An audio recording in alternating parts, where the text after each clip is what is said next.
Howdy, my name is Carson Gray. Howdy, my name is Chaney Elliott, and on this week's episode, we're going to be talking about how me and Carson handle going through school and shooting our bow, which means we still getting those A's and we're still hitting the bullseye.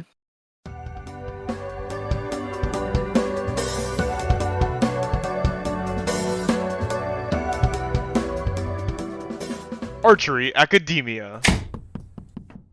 Welcome back, everyone. It's the second episode, and this week, like I said in the intro, we're going to talk about how me and Carson handle school in archery. So, the biggest question that I feel like every young person has, like in high school age and younger, how in the world does college work? Because you might think, oh, it's like high school.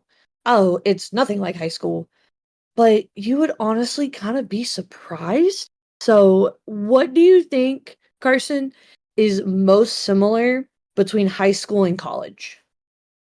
So, like in high school, you're going to classes, you're going to have professors you know, professors you like, professors you don't like, but it's quite different because your relationship with your professor is a little bit different. Because instead of in high school, where you have 30 kids, maybe 40 per class, depending on the class, obviously, you have at minimum, I think my smallest class my freshman year was about 70 people. Yeah, mine was about 150, my minimum. So you're in this huge lecture hall, which is basically, which is almost set up like an auditorium of sorts with seating from the front to the back and then a little space for your professor to lecture. You don't really know anyone in college. It's kind of just you sit down, you might know someone in your class, but probably not. Especially in my case, most of the people I knew were in different majors, so we weren't taking the same classes. Definitely my situation too. From my high school, which I graduated with 400, only about 5 of us came to A&M. And so I got here and I knew no one from my high school. And so it was kind of a new path, a new journey. But I will say the archery team really came in clutch because that's where I made my first couple friends. That's where I got to show my personality and really get to explore what I wanted to do with my college career. But back to what Carson was saying about like the huge lecture halls, they are big. Like they hold hundreds of kids, and it is so nerve-wracking during your first semester as a college kid.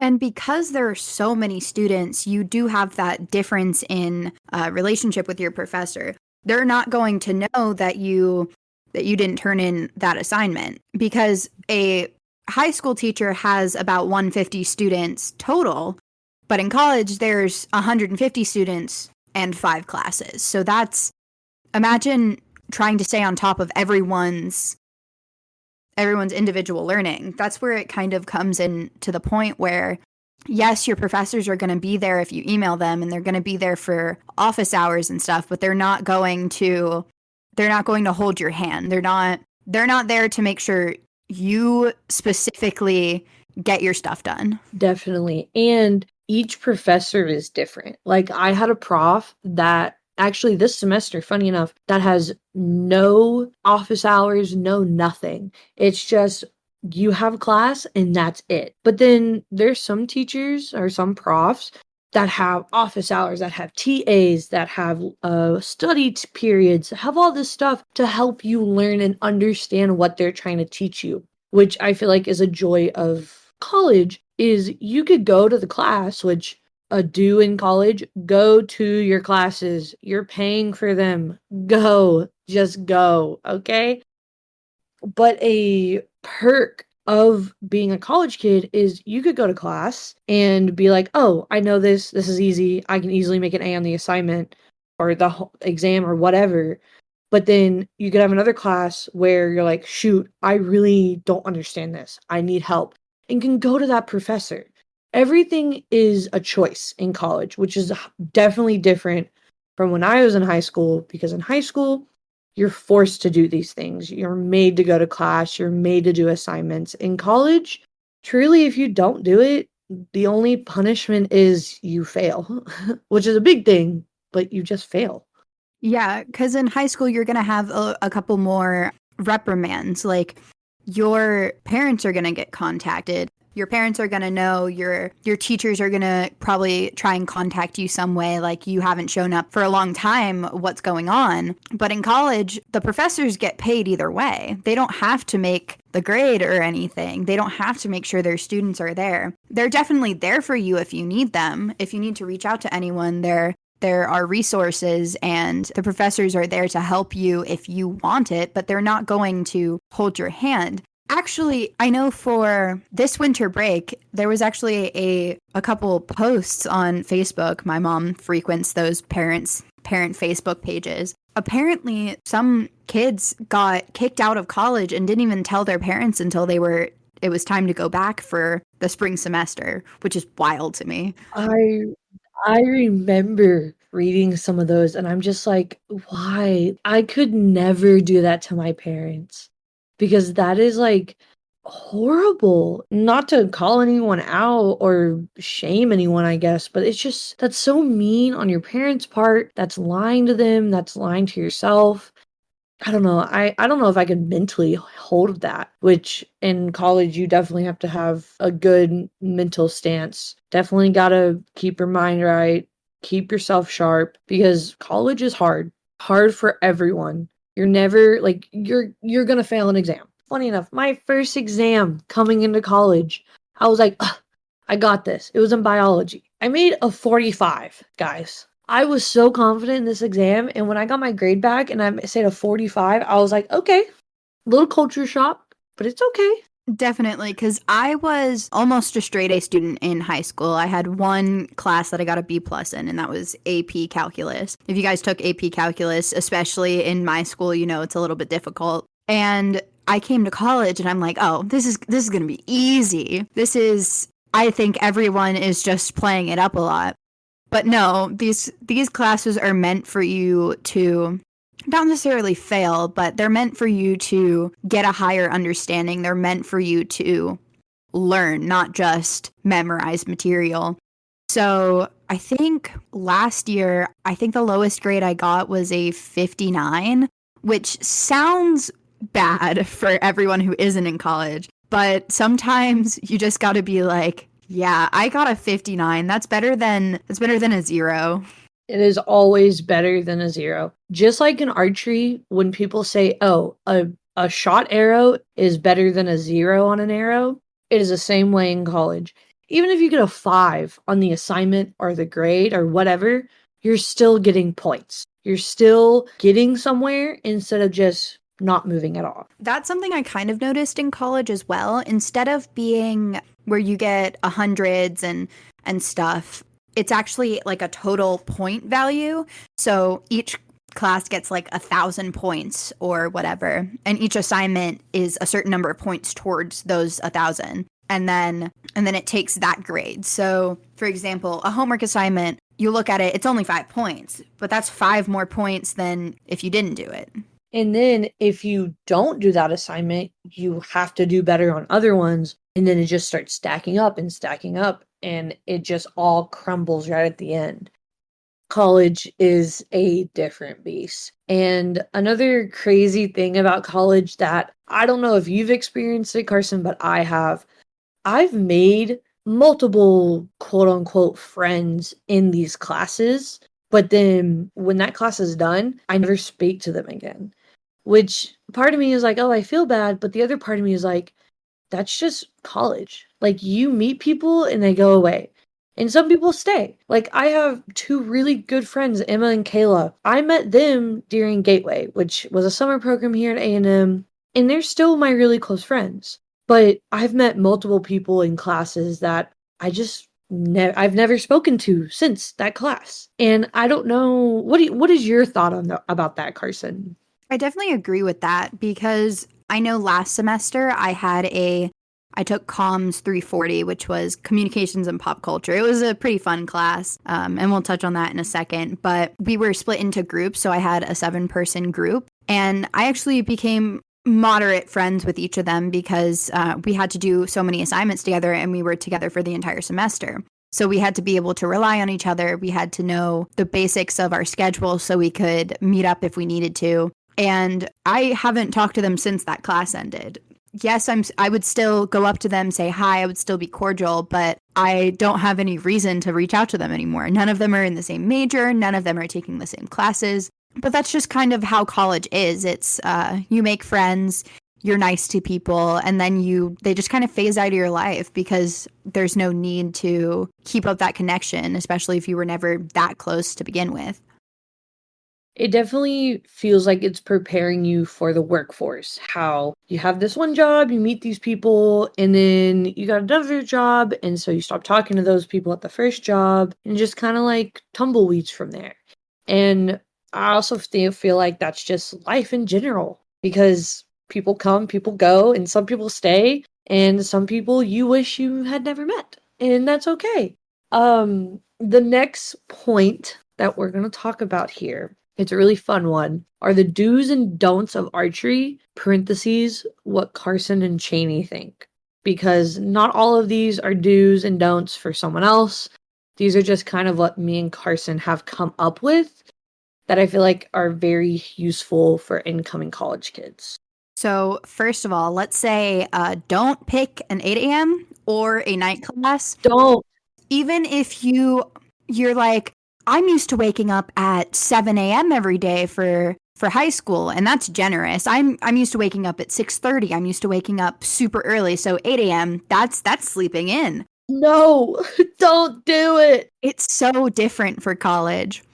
One, your classes are more spaced out in college. So instead of having 8-hour day where you do all your classes, you have 1 hour here, then you have a 2-hour break, and then you have 1 hour here, or something similar to that, depending on how you build your schedule.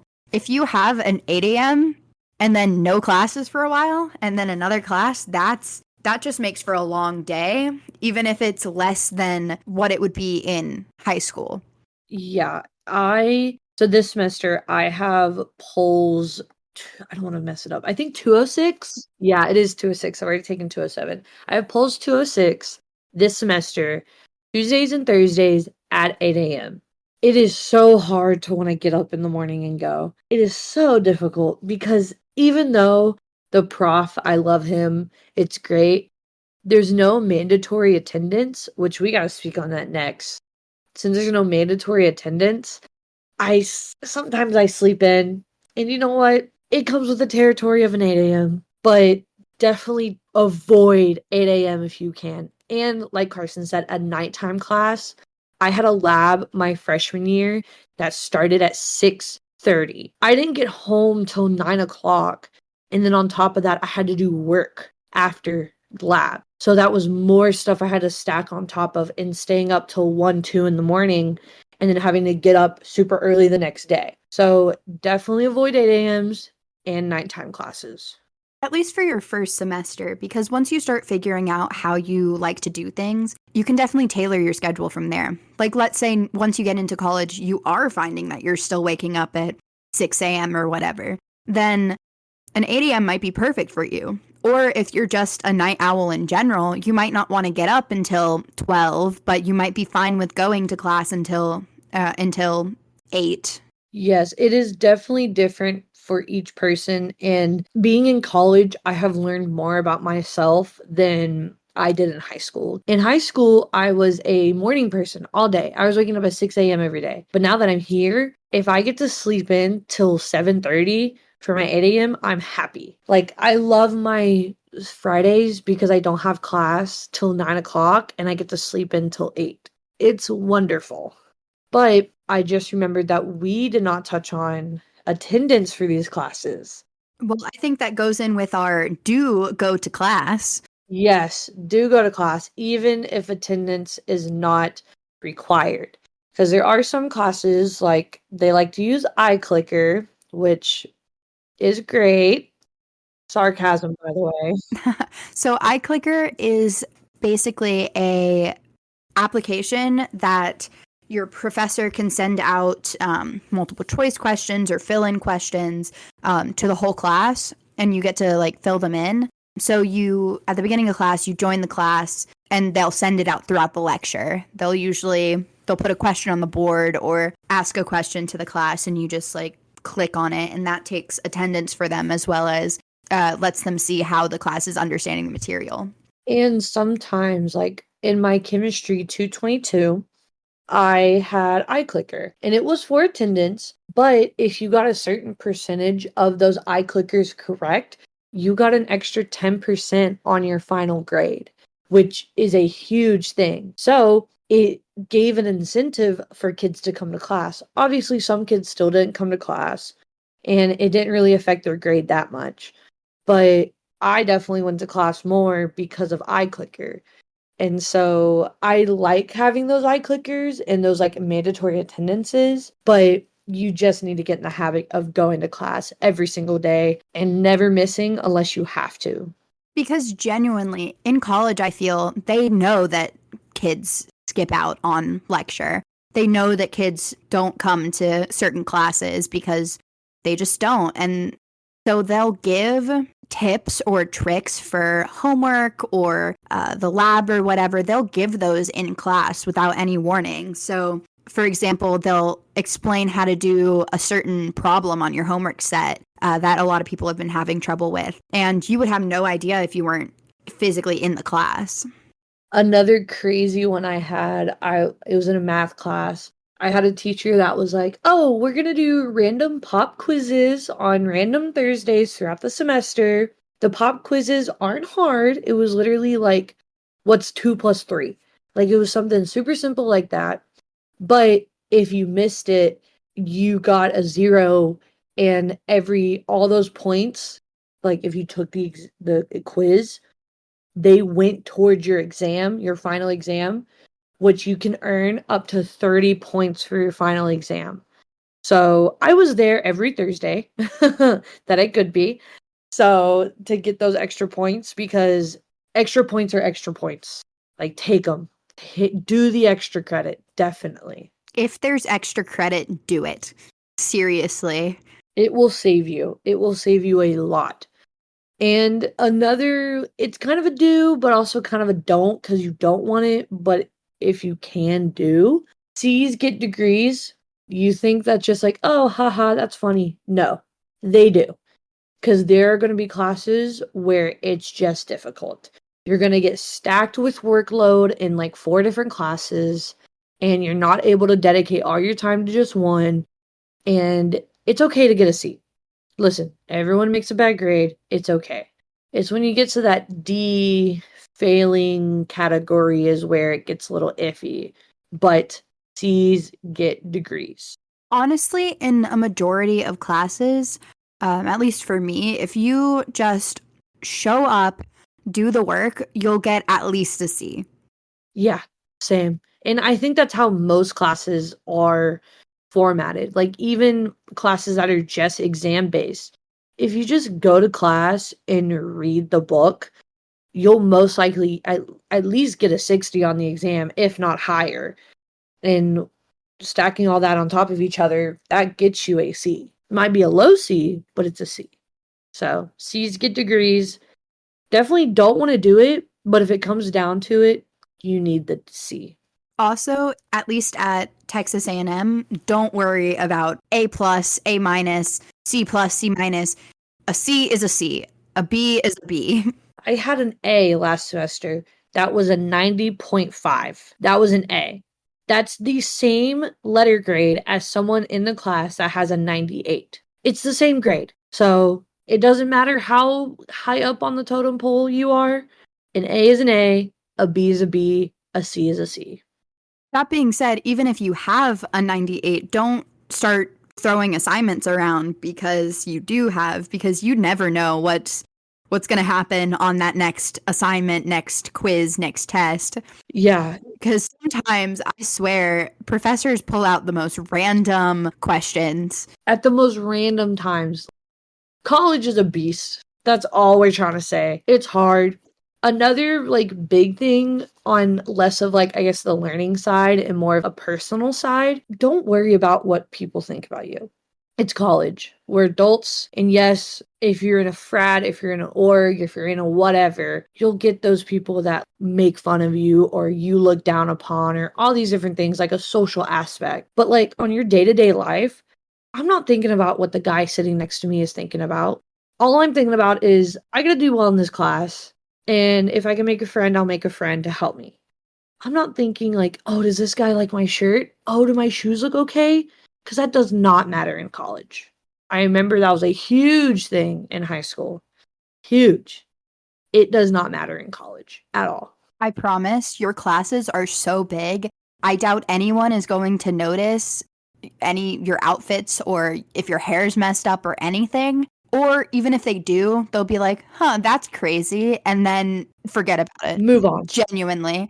They don't care. I've done that multiple times. I'll be like, oh, I like their shoes. Okay, back to walking. Because nobody cares. And like I said, if you join a frat or a sorority or a club or something, the social aspect of it will be there. And you might run into that, but you don't have to join those things to be in college.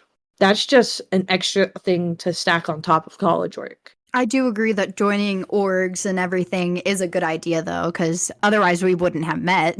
It's a very good idea. I'm not telling you not to do it. That's not what I'm saying. We all deal with it. Like I said, it's just preparing us for the workforce because every job you go to, fun fact, you're gonna hate some people, you're gonna love some people, and you're gonna be talked about behind your back. Sorry to let you down, but it happens to everyone. But who cares? We all have people we like. We all have people we don't necessarily love as much, and everything we do. So just live your life. It is your life for a reason. It is your life for a reason.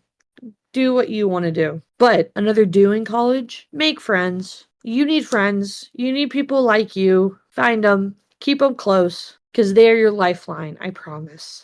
I think that goes a little bit into the like mental health aspect of college too, where you should take care of yourself. You should sleep, you should eat. I know that sounds like very basic tasks, but in college you're taking care of all that by yourself.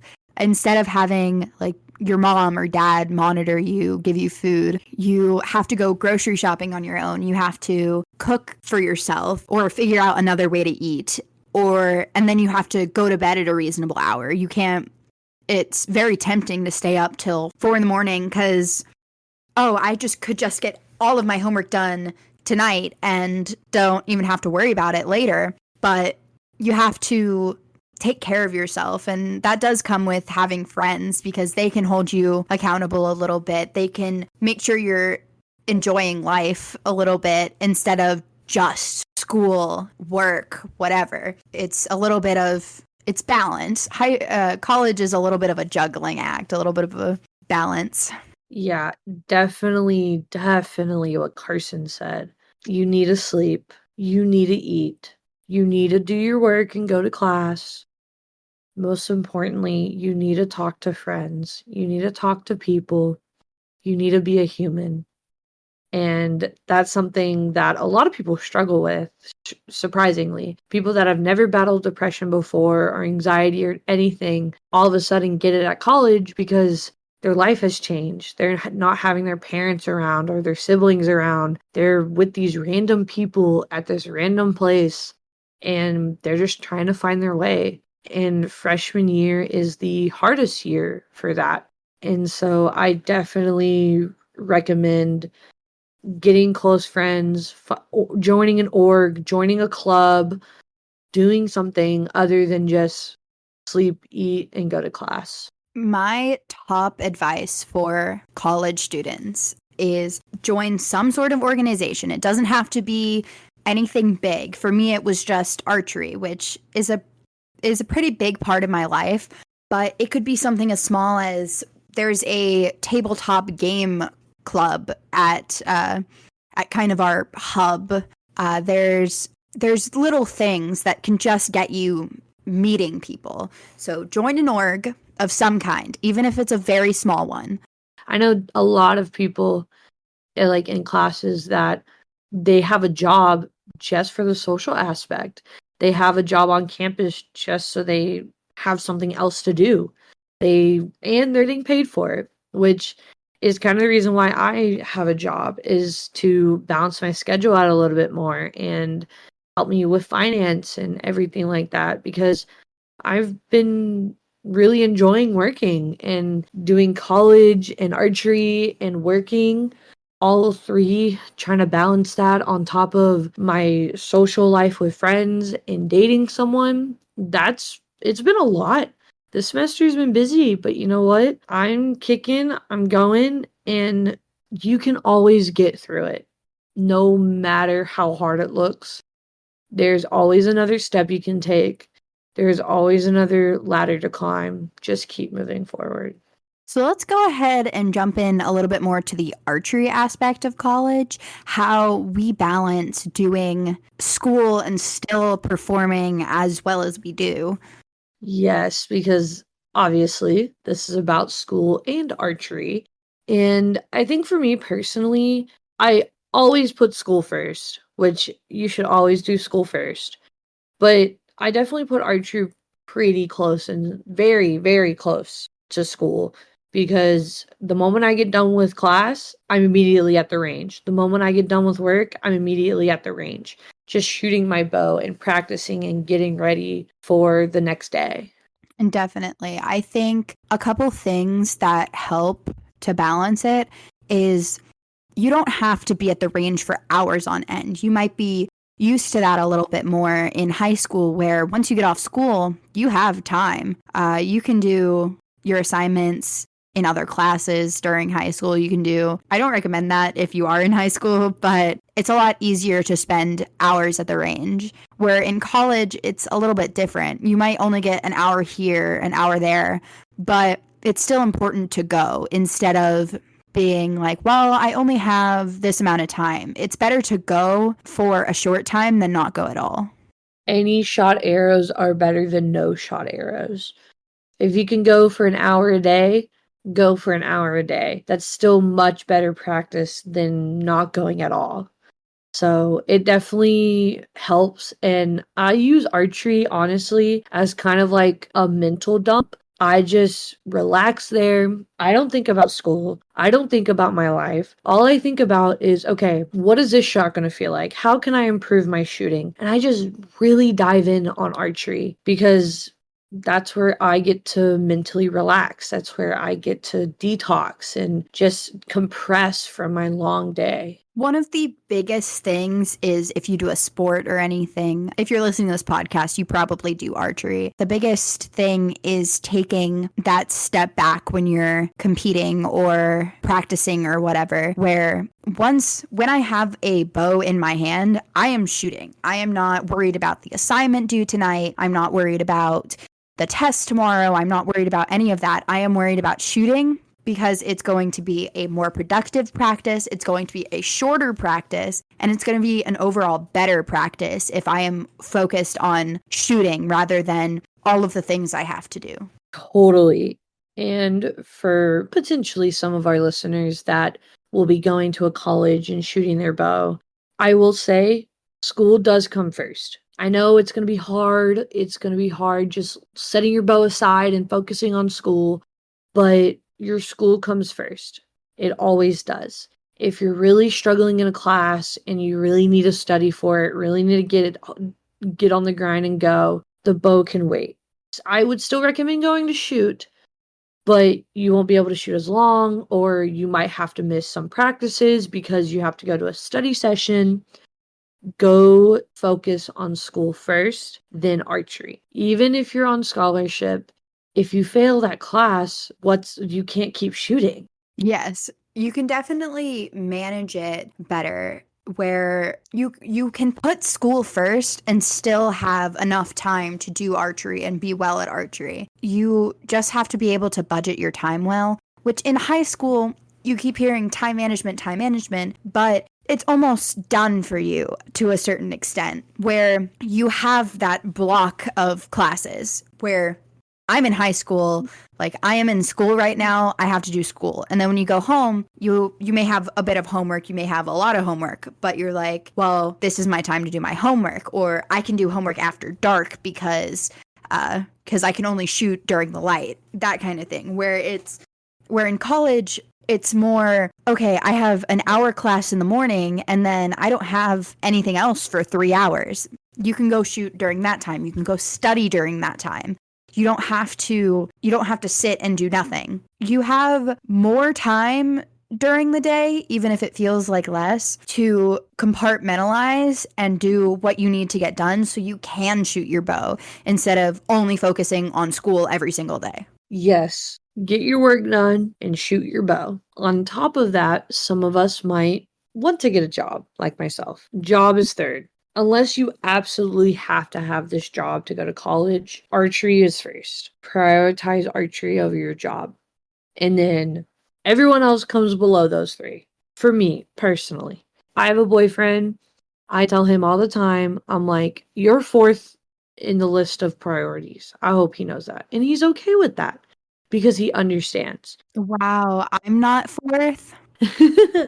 Well, okay, you are in that same bubble. People, my social life. Of course. Because I have Emma and Kayla again. I haven't seen them in a while just because like I'm busy. They're busy. I'm busy. We all three work. We all three do stuff at school and we just don't get to see each other. I'm grateful that I get to see Carson on a daily basis. Sometimes I wish I didn't because of archery. Wow. But I do love shooting with you. And I'm very glad that we get to shoot together every single day. Yeah, I love seeing some of the same people every day because of archery. That's another thing with an org. You get to see the same people often when in reality you don't really get that if you don't have a schedule like that. You might see them occasionally, you might see them once a week, but you're not going to see them that often because college is busy. College is very busy, but we all want to know after the work is done, schoolwork, after archery is done and we're done shooting, after you get home from work and you don't have work anymore, Carson, what do you do during that free time? Not archery related, not school related. What do you do? Well, first things first, I am currently recording a podcast with one of my best friends. Woo woo. Podcast. So I spend a little bit of time. I spend time editing that. I spend time working on scripting and everything. But even aside from that, because I still consider that work a little bit to a certain extent. Although this is purely for fun, it's still work. I love drawing. I love reading. I love doing stuff to get me out of that same bubble of I have to be upright at my computer. I have to be working on something. I like taking that step aside where I can do things like that. Which is always good to have hobbies. Like my two biggest hobbies right now is building Legos and those like diamond art things where you like stick the diamonds on the paper. Don't know why the diamond art thing is around, but it's been a hobby of mine for a minute and I just love doing that. You always need something during downtime to just completely take your mind off everything. Mine lately has been going and seeing my boyfriend just because it's away from school, it's away from archery, it's away from campus, and I can just relax. I don't have to think, I don't have to focus on school or archery. I can just lay there and watch a dumb YouTube video. I feel like there are almost two types of downtime. So you have when you're by yourself, when your social battery's drained, when you just want to be alone, where you're doing things such as Legos by yourself or reading or playing games or whatever. You're doing something more tame, more lay in your bed kind of activity. Or there's stuff where you're having a lot more fun. You're going out. You might be going to a club or something, which does not have to include drinking, for the record. I love going and fishing with Jared. It is so much fun. Fishing is such a great way to relax. Fishing, going on a walk, going to the mall, like just relaxing and just getting out of the house and going to have fun. Because like Carson said, there's sometimes where you just want to be alone and detox. And there's sometimes where you're like, I can't be in my room anymore. I need to just leave. And both are perfectly fine. Exactly. For example, like inviting your friends over to play games with you, even just having other people that you're not seeing all the time is good. Because I know I still have a roommate, and I know Chaney had a roommate last year, but you get used to seeing the same people every day, or at least living with them, where they might be like your best friend and everything, but you can still get sick of your roommate. You can still be a little bit annoyed by them, but so you need people other than that. You need people that you can invite over, or even just hanging out with your roommate in the common spaces or stuff like that. Yes, you definitely, going back to the friends aspect, having friends in your corner is the best way to get through college. It's the easiest, it's the best way, and it just makes life a lot easier. But you're listening to something that me and Carson are very passionate about right now, which is the podcast. And now that we're officially doing it and have posted episodes and everything, managing it has been also a big task on us, on top of schoolwork and archery and all this kind of stuff. So the hardest part for me right now is trying to find a timer to record, because with archery and school, and then I have work, and oh, we got to go out of town this weekend and go to an archery tournament. It's been crazy busy trying to record. And I believe that's probably going to be our hardest thing, is getting the episodes recorded. What do you think? I think that's a really good point, because right now we're recording this and it's 11 o'clock at night. This was the first time that we were available to record this episode. And we have plans to record the next episodes, but it's also college, so we have no idea what's coming for us in the next couple of weeks. For example, one of my professors announced last class, so Monday, that we were going to have a test today.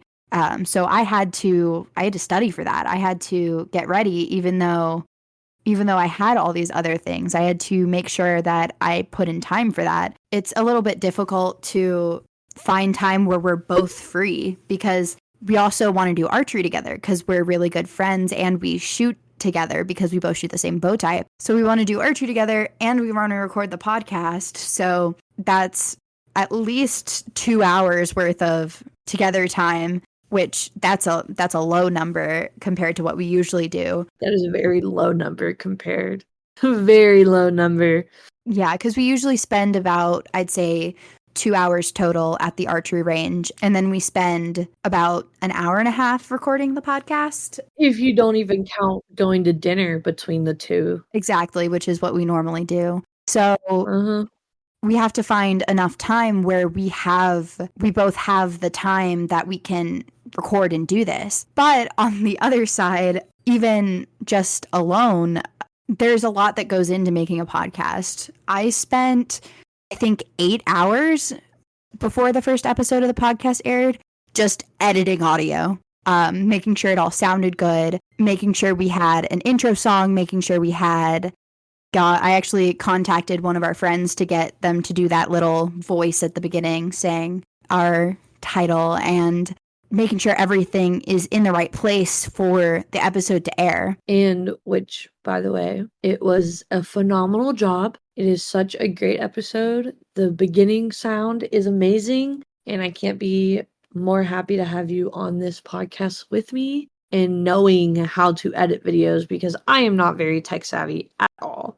Not in the slightest bit. So I actually got this talent idea because I did a capstone project in high school where I made an archery podcast, and it had the same name, Archery Academia, but it definitely wasn't as fun because it was just me by myself talking, which I definitely like going back and forth. I think the episodes are more robust, have a lot more information, a couple different viewpoints and everything, rather than just me sitting talking in front of a mic. Definitely. And I've always listened to podcasts. When I first got Spotify, I was listening to my favorite YouTubers podcast and all these different crime podcasts. And so I've always thought about, oh, that would be so cool to be able to talk with a friend or talk to a coworker and just rant back and forth about different topics and taking one of school and archery and slamming it together and creating this great thing that we have going and that I really hope continues in the near future. Yeah. But with that being said, Carson, what has been your best moment here at Texas A&M? How about we go ahead and actually do a rosebud thorn? So if you don't know what that is, it's the best thing, the worst thing, and something you're looking forward to. So your rose is the best thing, and we'll start with that. So I think the best thing, you're putting me a little bit on the spot there. Would you like me to go first? Yes. Okay, so my rose is definitely shooting collegiate outdoor nationals with the team. Seeing the team spirit, seeing how they just worked and how loud and proud we were to be Aggies. And I was just so thrilled being on the team. But on academic side, it's definitely my 96 or 97, I can't remember which, in my chemistry class. I was very proud of that one. So I think my rose is probably the same on the archery side, where the collegiate nationals, that was just so much fun.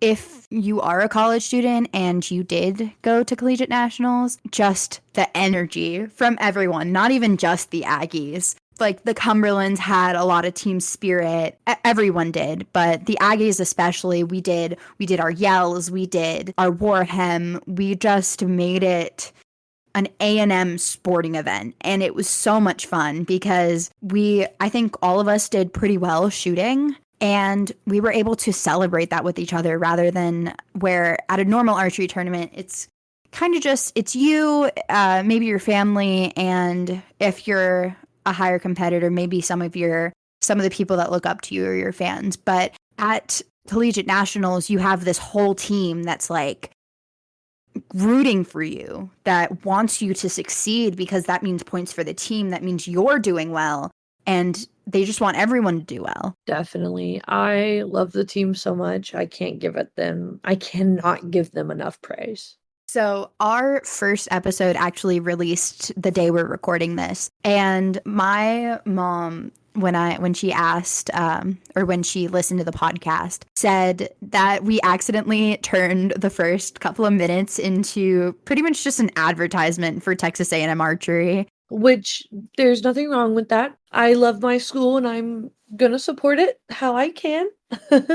Oh, completely. Because honestly, this podcast wouldn't be happening if I didn't go here, if I didn't enjoy it as much as I do. Yeah, definitely. You wouldn't be going here if you didn't hear Texas A&M yelling and screaming at the Collegiate Outdoor Nationals that was hosted in Virginia.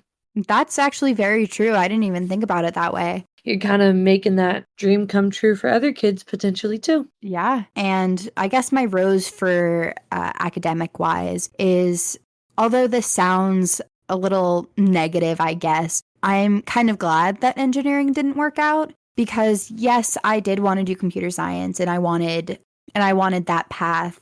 I realized that it didn't really incorporate everything I wanted to do.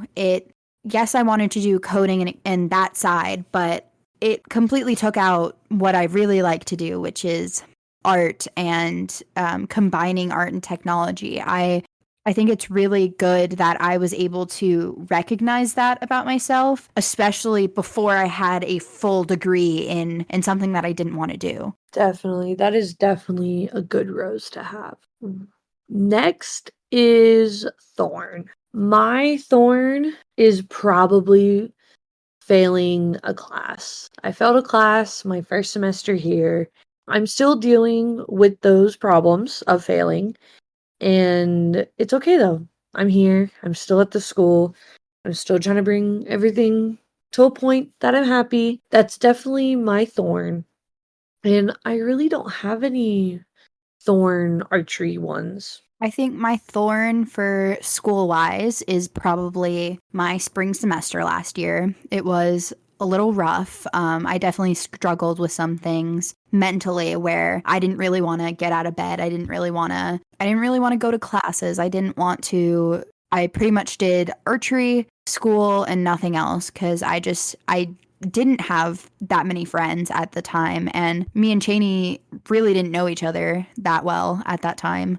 So it was just kind of me and myself, which is why we're saying to make friends. And I didn't do well in my classes. My classes suffered because I didn't have that social aspect. I didn't have the support system that I do now. So that would definitely be my thorn. And then on the archery side, I think Texas A&M wise, I do think that there are a couple struggles when it comes to communicating with people on the team where we just don't understand each other as well, which I definitely think could be improved if we were to get together, have a conversation. But I do find myself being like, it's so difficult. But in the end, there's really nothing too bad in archery. I love everyone that shoots. I appreciate that they're here, they're doing archery and everything. So I guess I kind of made that into a rose there at the end, but Definitely. I do agree with the team aspect. Lastly, Bud. My Bud is probably, again, outdoor nationals. I'm ready to see how the freshmen react to outdoor nationals and how exciting they're going to be and how thrilled everyone's going to be and how well me and Carson will perform because now that we know what's going to happen, well, now that I actually know what's going to happen, Carson kind of already knew, but now that we've been before and dealt with that pressure and the experience, we're going to be able to crush it out there.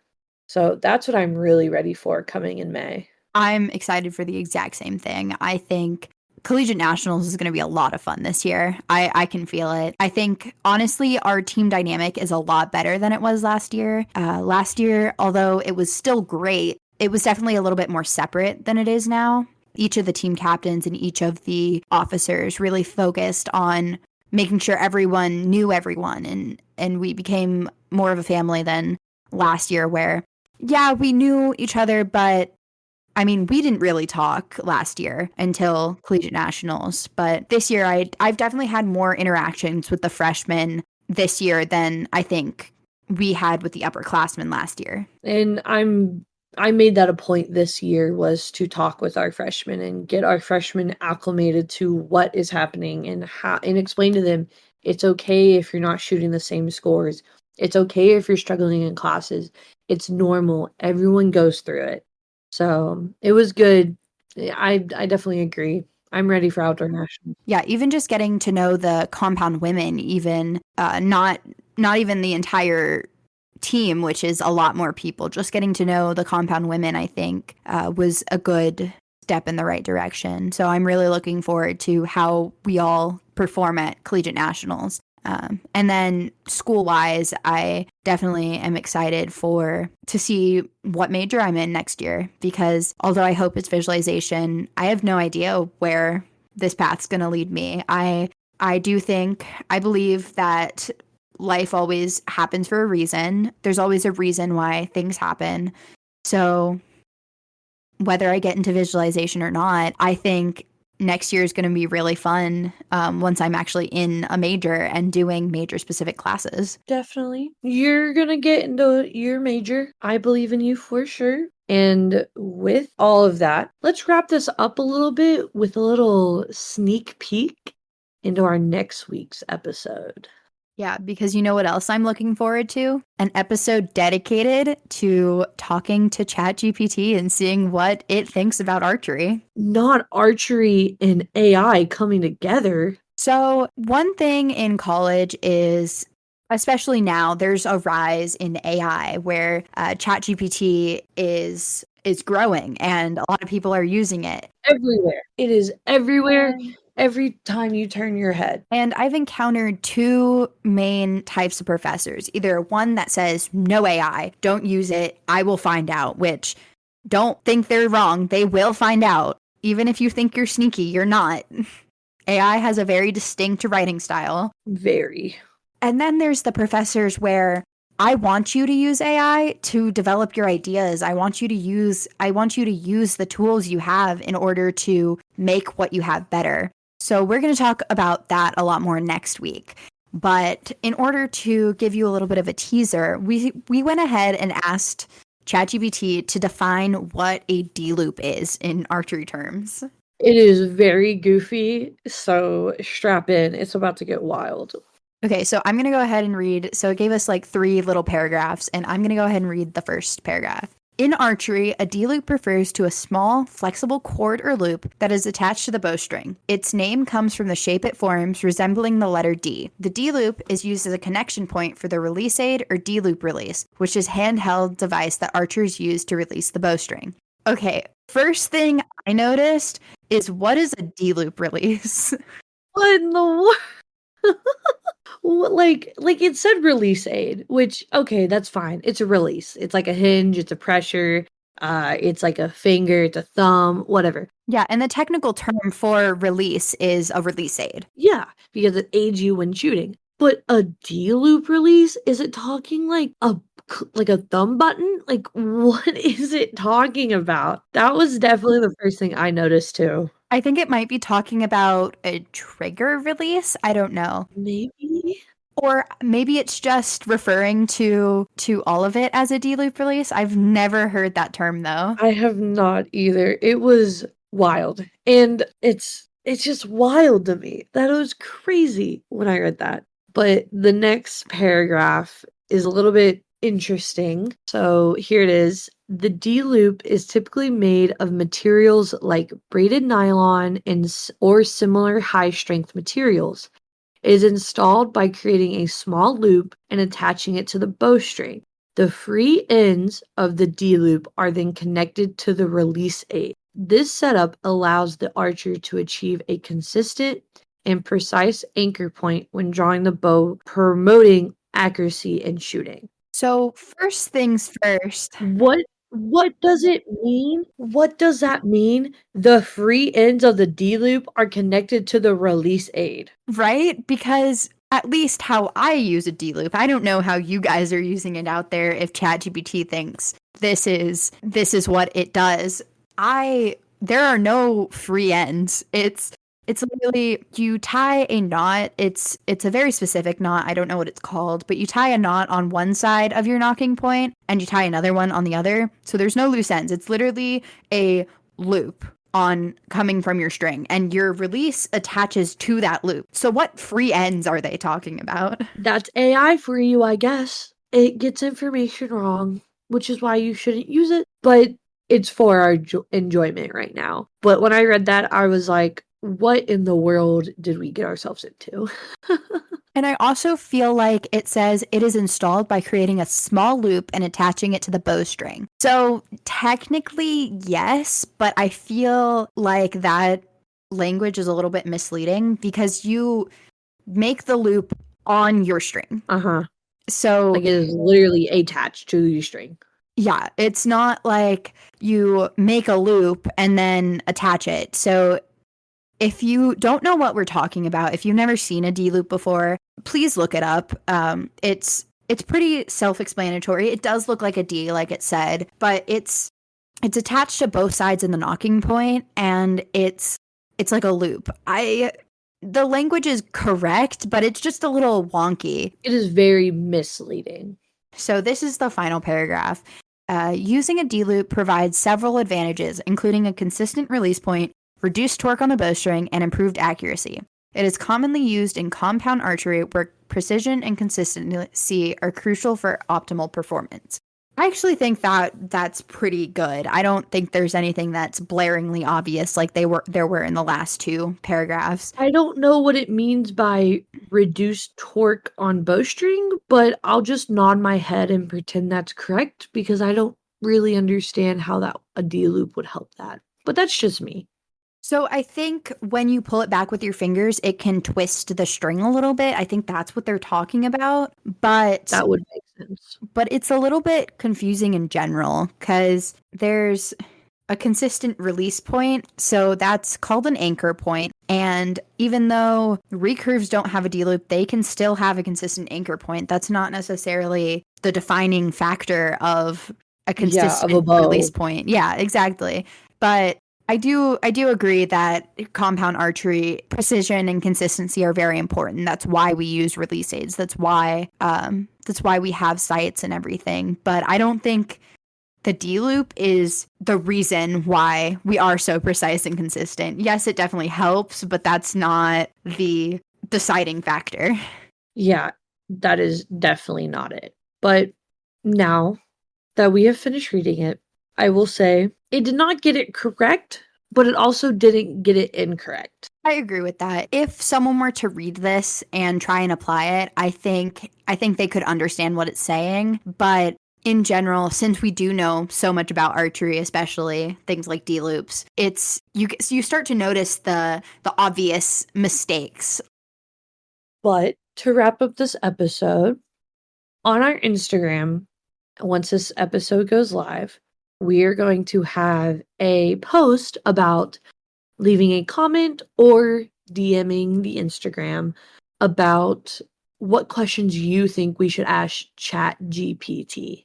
Because it would be so cool for some of the listeners' comments to be used and to see what Chat GPT brings up. Yeah, because you never know what it's going to say. I've seen things from ChatGPT where it's like that's pretty accurate, but I've also seen things where it's like that is not even the same subject matter. That is not what we're talking about right now. Like it, not at all. Not one bit. So now that you guys are teased for the next episode, we hope to see you there. We hope to see everyone in episode 3 coming out next week. See everyone. Bye. Bye.